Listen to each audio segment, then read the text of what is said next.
June 19 വായനാ ദിനമായി ആചരിക്കുകയാണ്. വായിച്ച കാര്യങ്ങൾ എങ്ങനെ നമുക്ക് മനസ്സിലാകുന്നു എന്നതിലാണല്ലോ കാര്യം. ഇന്ന് സോഷ്യൽ മീഡിയയിൽ വൈറലായ ഒരു കുഞ്ഞു കുറിപ്പാണ് ഇത്തവണത്തെ ഹൈലൈറ്റ്. മന്ദരത്തൂർ MLP സ്കൂളിലെ വിദ്യാർത്ഥിനി നന്മ തേജസ്വിനി എന്ന കുട്ടി ആടുജീവിതത്തിൻ്റെ റിവ്യൂ എഴുതുകയുണ്ടായി.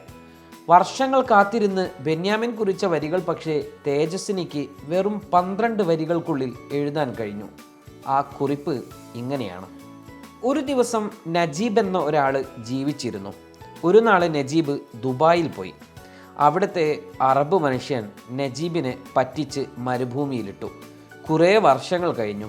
നജീബ് ആടിൻ്റെ പുല്ലും ആടിൻ്റെ വെള്ളവും കുടിച്ച് ജീവിച്ചു. ഒരു ദിവസം നജീബിനെ രക്ഷിക്കാൻ ഒരു ആൾ വന്നു. രക്ഷിച്ചു കൊണ്ടുപോയി.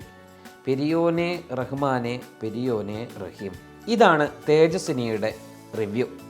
തേജസ്വിനി പറഞ്ഞത് ശരി തന്നെ. വായിച്ചവയിൽ നമുക്ക് മനസ്സിലായത് എങ്ങനെ കുറിക്കാമോ അങ്ങനെ കുറിക്കാം. ഏവർക്കും വായനാ ദിനാശംസകൾ.